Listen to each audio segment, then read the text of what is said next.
Nagsisimula ang lahat sa isang napaka-hindi pangkaraniwang paraan, ang albino na ito na tila siyang pangunahing tauhan ay nagising sa gitna ng isang eskinita at nagtaka kung bakit siya naroon kaya't nililibot niya ang mga kalye. Nang makarating siya sa isang mataong kalsada at nagtanong siya sa sarili kung anong lugar iyon, ang mga taong naroon ay napahinto at nakatitig sa kanya habang siya ay naglalakad, may ilan na pabulong na nagtatanong kung bakit may isang maharlika sa ganoong lugar at kung siya ba ay nagkukubli. Sa kanyang isipan ay sinabi ng pangunahing tauhan na naiintindihan niya ang wika ng mga tao na iyon, ngunit hindi niya maintindihan ang tinutukoy nila at habang may isang babae na bumibili ng prutas, ang pangunahing tauhan ay basta na lamang lumapit. Kinabahan ang tindero at ang babae at napalingon ngunit binati lamang sila ng bida ng normal at nagpatuloy sa kanyang paglalakad, na may halong kalituhan at binanggit niya na hindi pa siya nakakakita ng ganoong uri ng mga barya. Hindi lamang iyon dahil kahit napakalaki ng bansang iyon ay hindi pa rin niya malaman kung nasaan siya, matapos maglibot sa lungsod ng matagal ay nakasalubong niya ang iba't ibang uri ng mga tao, nakita niya ang isang grupo na may dalang mga espada at suot na mga baluti na nag-uusap tungkol sa isang labyrinth. Inakala ng pangunahing tauhan na sila ay mga mersenaryo, bagaman hindi rin niya napansin na ang bansa ay nasa bingit ng digmaan at dahil nais niyang makakuha ng impormasyon, nagplano siyang magbenta ng ilan sa kanyang mga gamit. Nakita niya ang isang tindahan ng mga mangangaso at nagpasya siyang pumasok at maayos siyang sinalubong ng tindero, subalit nang mapansin nitong siya ay isang maharlika at agad na kinabahan at binati ng pangunahing tauhan ang tindero at nagtanong kung bukas ito. Sumagot ang tindero ng oo, kaso sa kanyang isipan ay nagtataka siya kung bakit may isang maharlika sa kanyang tindahan. Maya-maya ay narinig niya ang pangunahing tauhan na nagsabing nais nitong magbenta ng isang bagay, kaya sinabi ng tindero na kailangan muna niya itong suriin. Inilabas ng albino ang kanyang espada at inilapag ito sa mesa habang tumitingin sa mga paninda ng tindahan at nakita niya ang isang mapa na hindi niya talaga nakikilala. Habang tinitingnan niya ito ng mabuti ay narinig niya ang tindero na nagsabing ang disenyo ng espada ay napakaganda at may disenyo na hindi pa niya kailanman nakita. Nang mapansin ng albino ang sinabi ng lalaking may kayumangging buhok ay humingi siya ng paumanhin dahil sa pagiging masyadong bastos, pinakalma siya ng pangunahing tauhan at ipinaliwanag na hindi siya magagalit dahil lamang sa isang papuri. Matapos isantabi iyon ay tinanong niya ang presyo at sumagot ang tindero na handa siyang magbigay ng 200 gintong barya, walang pag-alinlangan ay tinanggap ito ng bida at makalipas lamang ang ilang sandali ay lumitaw ang isang tambak ng mga barya sa mesa at nagpasalamat ang albino. Gayunpaman, tinanong niya kung may lalagyan para sa mga iyon at ipinakita ng tindero ang ilang modelo ng supot ng barya at habang naroon na rin siya, hiniling niyang bilhin ang mapa na nakasabit sa pader. Pumayag ang tindero ngunit bago iyon ay tinanong kung aling supot ng barya ang nais niya at ipinasa ng pangunahing tauhan ang pagpili sa tindero, na siyang kinabahan ng husto at matapos pumili ng aksesorya, ipinakita nito kung paano itago ang mga barya. Namangha ang albino sa kanyang nakita at gayunpaman ay binanggit ng tindero na ang mga may espesyal na mahika ay mas mahal at kakaunti ang mga modelong mapagpilian. Nang marinig ang salitang mahika ay napaisip ang albino kung ito ba ay lubhang naiiba sa Salamanca.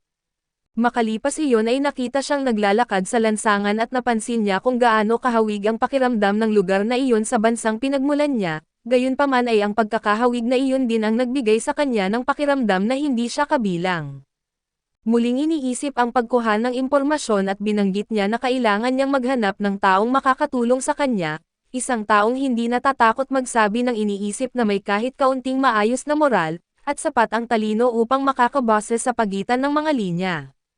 Habang iniisip niya ang lahat ng ito ay pinigilan siya ng isang lalaki at tinanong ng pangunahing tauhan kung ano ang kailangan nito, gayunpaman ay binalaan lamang siya ng lalaking may itim na buhok na huwag dumaan sa eskinita at nagpasalamat ang bida, pero nang paalis na ang lalaki ay inihagis niya rito ang isang barya. Madaling nasalo ng lalaki ang barya at tinanong kung ano ang nais niya, humingi ng paumanhin ang pangunahing tauhan at nagpakilalang si Lizzo sabay sabing nais lamang niyang makipag-usap, kasabay nito ay naglabas siya ng ilang barya kaya't inutusan siya ng lalaki na sumunod. Sa ganitong paraan ay nakarating sila sa isang bar at hiniling ng lalaking may itim na buhok sa bartender na ihiwalay ang isang silid sa bandang likuran, habang papunta roon ay binati ni Lizel ang taga-silbi na tumingin rin sa kanya ng may pagtataka. Pagdating sa mesa ay inihain sa kanila ang isang baso ng inumin, Tinanong siya ng lalaking may itim na buhok kung ano ang nais niyang itanong, ngunit bago iyon, nais munang magpakilala ni Lizelle dahil para sa kanya ay magiging napakainip kung impormasyon lamang ang ipagpapalit. Maaari raw niyang ikwento ang tungkol sa kanyang propesyon at mga dating kasintahan o anumang gusto niya, anumang bagay upang makilala siya at walang ibang pagpipilian, at sinabi ng lalaking may itim na buhok na ang pangalan niya ay Hill, isang nag-iisang adventurer na may ranggong B.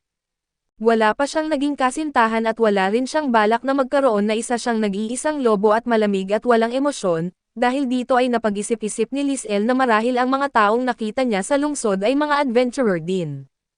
Binanggit niya na kahit ayaw ni Hill ng kasintahan ay tiyak na hindi naman siya nauubusan ng mga babae. Binanggit ni Hill na maaari niyang paniwalaan ang anumang gusto niya at ituturing na lamang niya ang sinabi nito bilang isang papuri. Sa puntong iyon ay naging mas alerto si Hill at nakaramdam ng pag-usisa kung sino talaga si Lizelle. Si Hill ang nag-iisang ranggong B na kumikilos ng mag-isa, ngunit ni hindi siya natinag sa presensya ni Lizelle. Wala siyang ideya kung si Lizelle ay tunay na malakas o isa lamang maharlika na walang alam sa mundo. Uminom si Lizelle mula sa kanyang baso at binanggit na mukhang napakatalino ni Hill, sabay tanong kung tama ang kanyang hinala, at bilang tugon ay tinanong ni Hill kung sasagutin din ba ni Lizelle ang mga itatanong niya. Itinanong nito kung gaano karami ang nais niyang malaman tungkol sa kanya.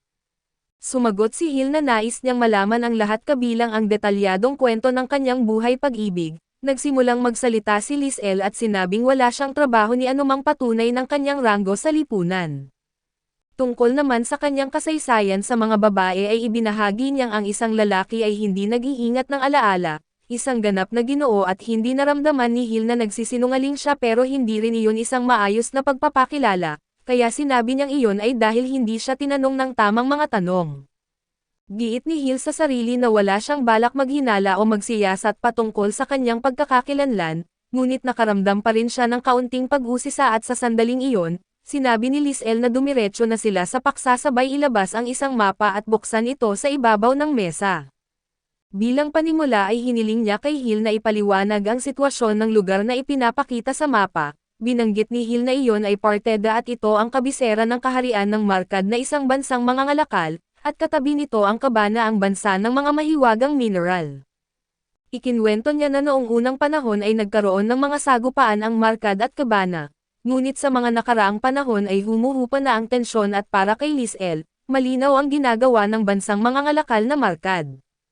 Tiyak na maraming likas na yaman at malalaking minahan ang Cabana, at dahil dito, tinanong niya si Hill kung ano ang opinyon nito tungkol sa Parteda at ang kabisera, at doon ay tinamad si Hill na sagutin ang ganoong assorted na tanong. Gayunpaman ay hiniling ni Lizelle na banggitin niya ng maikli ang kanyang iniisip dahil sapat na raw iyon. Sumagot si Hill na may magagandang tuluyan at masarap na pagkain at hindi rin masama ang mga trabaho. Dagdag pa rito, ito ay isang komportableng lugar para sa mga adventurer, at dito nagkaroon ng ideya siya na maraming tao ang pumapasok at lumalabas ng kabisera. Dahil dito sa bansang iyon ay halos walang sino mang uri ng tao ang kapansin-pansin, at sa puntong ito, sinabi ni Lizelle na balak lamang niyang magtanong ng ilang bagay, kaso nais din niyang humingi ng isang pabor, at ipinahayag ni Hill na ayos lamang, dahil masyadong malaki ang ibinayad sa kanya para sa impormasyong ibinigay niya. Tinanong niya kung nais ba niyang maging gabay niya na marahil isang bodyguard, o isang maasikasong adventurer na sasama sa kanya, at biro lamang iyon ni Hill, ngunit buong tapang na sinabi ni Lizelle na nais niyang siya ang gumanap sa lahat ng iyon. Hiniling ng lalaking may itim na buhok na kahit paano ay magpanggap man lang, at tinanong kung iyon ba talaga ang nais niyang mangyari, at sumagot si Lizelle na oo, pero sa huli ay nasa kanya pa rin ang desisyon. Napabuntong hininga si Hill at tinanong kung gaano katagal niya nais siyang kunin. Sinabi ni Lizelle na sa ngayon ay 1 buwan lamang, at sa mga unang araw ay kailangan niyang manatili sa kanyang tabi at ipaliwanag ang maraming bagay. Pagkatapos nito sasamahan lamang siya kapag kinakailangan. Hindi naman basta ibibigay ni Hill ang kanyang serbisyo, kaya't tinanong niya kung magkano ang ibabayad sa lahat ng iyon. Ipinakita ni Lizelle ang kanyang kakayahan sa pakikipagnegosyo at tinanong kung gaano siya kahanda na magsumikap, at tinanggap iyon ni Hill ng may biro. Sumagot kung kanino ba niya inaakalang siya nakikipag-usap. Sa gayon ay tinapos ni Lizelle ang kasunduan sa pamamagitan ng kanyang unang kahilingan. Pagkatapos nito ay umupo sila ng ilang silid upang may matuluyan si Lizelle sa gabi, at umupo si Hill at tinanong kung ipapaliwanag na ba niya ang lahat. Kinumpirma ni Liesl na oo at nilinaw na ang kanyang ikukwento ay ganap na totoo. Pinaniwalaan siya ng lalaking may itim na buhok dahil wala naman siyang mapapala sa pagsisinungaling at ikinwento ni Liesl na dumating siya sa kahariang iyon, nang walang anumang kaalaman at nagmula siya sa isang lugar na hindi umiiral doon. Hindi niya alam kung ang lahat ng iyon ay nagkataon lamang o gawa ng isang ikatlong panig at naalala niyang nakikipag-usap siya sa kanyang nasasakupan at bigla na lamang siyang napunta sa isang eskinita sa lugar na iyon. Pagdating niya roon ay naglakad siya sa iba't ibang lugar at napansin niyang halos kapareho ito ng kanyang bansa, dahil dito ay mas lalo niyang naramdaman ang pagiging kakaiba na para bang ang mismong mundo ay lumilihis sa tamang ayos nito. Sinabi niya na magsasalita siya batay sa ganitong palagay kaya't kung hindi siya paniniwalaan ay maaari siyang iwan doon. Hiniling ni Hill na magpatuloy siya at tinanong ni Liesl kung naniniwala ba siya, at sumagot ang lalaking may itim na buhok na magiging isang napakabobong kasinungalingan iyon. Ngunit matapos isantabi ang mga biro ay tinawag siya bilang ginoong aristocrat at hiniling na magpakilala siya. Wala nang ibang magawa na ibinunyag ni Liesl na kamakailan lamang niyang minana ang kanyang titulo, na siya pala ay isang duke at ang kanyang tungkulin ay kanselyar. Nang marinig ito ay tinanong siya ni Hill kung nangangahulugan ba iyon na siya ang kanang kamay ng hari. Kinumpirma ito ni Liesl na ikinagulat ng lalaking may itim na buhok at pagkatapos ng lahat ay masyado siyang bata sa paningin nito. Idinagdag ni Liesl na ang kanyang hari ay napakahanga kaya hindi niya kailanman naramdaman na hadlang ang kanyang edad. Tinanong siya ni Hill kung maaari ba siyang bumalik at sumagot si Liesl na hindi niya alam. Gayunpaman ay sigurado siya na kung sakaling magkaproblema sila nang wala siya ay hahanap sila ng paraan upang siya ay maibalik. Dahil dito ay tinanong siya ni Hill kung bakit hindi na lamang siya ang humanap ng paraan. Kinilala ni Liesl na nakatutokso ang ideyang iyon kaso mas pinili niyang ipaubaya ito sa kanyang hari dahil iyon ang kanyang specialist. Kaya hanggang sa mangyari iyon ay ituturing niya ang sitwasyon bilang bakasyon at tatangkilikin niya ito.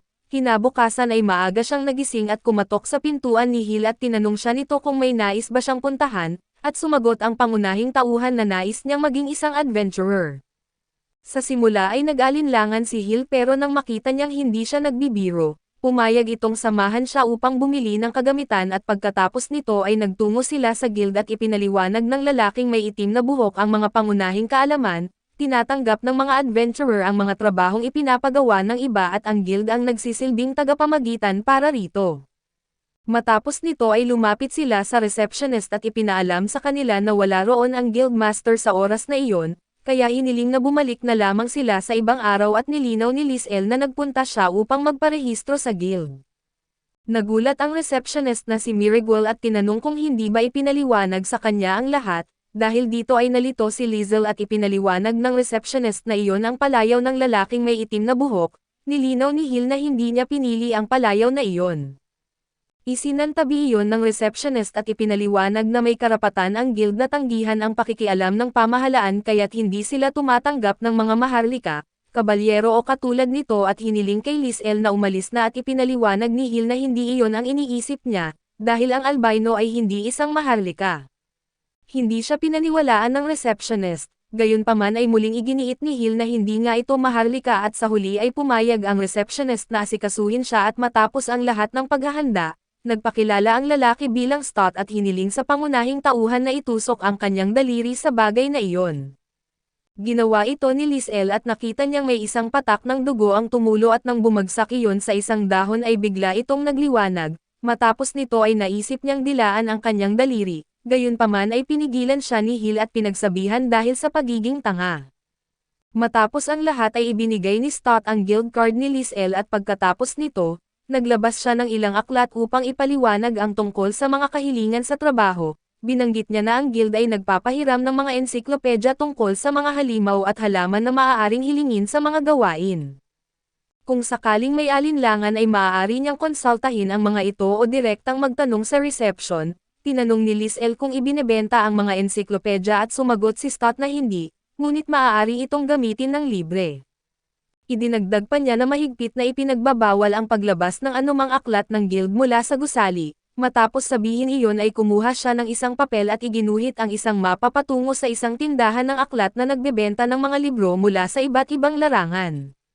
Nagpasalamat si Liesl at bilang pasasalamat ay hinaplos niya ang ulo ni Stott at sa ganoong paraan siya nagpaalam. ang lahat sa loob ng guild ay namangha at nagtanong kung hinaplos nga ba niya ang ulo ng tinaguriang ganap na walang emosyon. Hinawakan ni Stott ang kanyang ulo at nag-isip kung ano ba ang nangyari. Pagkalipas ng 3 araw ay nakita si Lizelle na nagbabasa, sa sandaling iyon ay kumatok si Hill sa pinto at pumasok sa silid at tinanggap siya ni Lizelle at tinanong kung kumusta ang mga ipinagawa niya. Sumagot ang lalaking may itim na buhok na maayos naman at tinanong kung hindi ba siya napapagod sa pagbabasa. Kumuha si Hill ng isang aklat at binasa ang unang talatang kanyang nakita. Agad namang ikinwento ni Lizelle ang kasunod nito mula sa alaala na nagpapahiwatig na nabasa na niya ang lahat at tinanong niya kung nagustuhan ang binasa, ngunit para kay Hill ay tila kahangalan lamang iyon at pagkatapos nito ay isinara nila ang mga aklat. Binanggit ni Lizelle na malapit ng magtanghali kaya't sila ay kakain muna ng tanghalian at pagkatapos ay dadaan sa guild. Tinanong siya ni Hill kung tatanggap na ba siya sa wakas ng isang trabaho at sinagot ni Lizelle na oo. Pagdating nila ay binati ni Lizelle si Stott at agad siyang nakilala nito. Hindi niya makakalimutan ang maharlikang humaplos sa kanyang ulo at umupo si Lizelle at sinabi na bumalik siya upang pakinggan ang natitirang paliwanag bago tumanggap ng trabaho. Sa sandaling iyon ay may isa pang adventurer na nagsalita ng malakas habang kakaiba ang tingin sa kanilang direksyon. Binanggit nito na napakababa na raw ng narating ng estokada dahil nais niyang makita kung sino ang sumama sa kilalang estokada. Ngunit isang mukhang maharlika at pino ang kanyang nakita. Gayunpaman sa parehong binaliwala ni Hill at Lizelle ang sinabi nito at iniabot ni Stott ang isang listahan ng mga patakaran ng guild. Nagpatuloy ang adventurer sa pagrereklamo kay Hill dahil tinanggihan nito ang kanyang paanyaya at sa halip ay sumama sa isang baguhan. Tinanong niya kung ano raw ang nasa isip nito at tiningnan lamang siya ni Hill nang may paghamak at tinanong kung sino ba siya. Natural na ikinagalit ito ng adventurer at sinabi lamang ni Hill na huwag siyang kausapin dahil hindi niya ito kilala at hindi rin sila magkaibigan. Dahil dito ay nagtanong ang adventurer ng isang bastos na bagay at tinutukoy kung napakasarap daw ba ng lalaking iyon, na ang tinutukoy ay si Lizelle at malamig at tuwid na sumagot si Hill na kahit papaano ay mas maayos iyon kaysa sa kanya. Narinig ito ni Stott at Lizelle at binanggit ni Lizelle kay Hill na ang kanilang kontrata ay para lamang sa 1 buwan, ngunit mas mabuting tapusin na lamang iyon doon at habang tinawag naman siya ni Stott na bastos at sa anumang kaso. Para kay Lizelle ay naging problema na sinisiraan si Hill at tinanong ng adventurer kung ano raw ang sinabi niya. Tumayo si Lizelle mula sa kanyang upuan at hinarap ang adventurer. Nilinaw niya na si Hill at siya ay nagsanib puwersa dahil may napagkasunduan silang kasunduan at doon ay tinawag siya ng adventurer na mayabang. Sinasabing binili niya ang estokada at ngayon ay nagpapakaimportante. Tinanong ni Lizelle kung sa tingin ba nito ay magpapabili si Hill kapalit ng ilang barya lamang at kung iyon ang iniisip nito, hinamon niya itong bayaran si Hill ng mas malaki kaysa sa kanya at dalhin ito ngayon din at bagaman duda siyang magtagumpay ito, nagalit ang adventurer at ipinagmalaki na may ranggong birin siya tulad ni Hill. Nang marinig ito ay binati siya ni Lizelle at natawa ang adventurer at sa paniniwalang siya ang nanalo. Gayunpaman labis na kinasuklaman ni Lizelle ang katotohanang may isang tulad niya ang nangangahas na ikumpara ang sarili sa isang bagay na itinuturing niyang sa kanya, na ang tinutukoy ay si Hill. Dahil dito ay nag-alab sa galit ang adventurer at hinugot ang kanyang espada habang tinatawag siyang isang bastos, agad siyang sumugod upang umatake at makikita kung paano tumayo si Stott ngunit pumagitna si Hill sa kanyang harapan, hinarang ang pag-atake at nabali ang espada ng kalaban sa gitna. Nanlaki ang mga mata ng adventurer sa gulat at sumunod ay umikot si Hill at sinipa ito, dahilan upang tumilapon ang adventurer at bumangga sa pader at sa sandaling iyon, tumingin si Lizelle kay Stott at nakita niyang handa na itong gumamit ng mahika. Gayunpaman ay hinawakan niya ang kamay nito at pinigilan na ipinapaalala na ang mga empleyado ng guild ay hindi maaaring makialam sa laban ng mga adventurer. Kinansela ni Stott ang kanyang mahika at ipinaliwanag na maaari lamang siyang tumanggi kung hihingan siya ng arbitrasyon, ngunit hindi naman iyon ipinagbabawal. Naunawaan ito ni Lizelle at binanggit na nag-aalala lamang siya na baka maparusahan ito at bilang kapalit, binigyan niya ng pera si Stott para sa pag-aayos ng pader at hiniling na ipagpaliban muna ang usapin tungkol sa trabaho hanggang sa ibang araw at pagkatapos nito, umalis sila sa guild. Pagdating sa kanilang silid ay uminom si Hill ng isang baso ng alak, naalala niya na sa sandaling iyon ay kumilos ang kanyang katawan ng kusa at hindi niya napigil ang protektahan si Lizelle at naalala rin niya ang mga salitang sinabi niya sa adventurer tungkol sa paghahambing sa ranggo ni Hill, at higit sa lahat ang binanggit nitong siya ay pag-aari niya at dahil dito ay napatawa na lamang siya at sinabing para bang isa siyang kabalyero.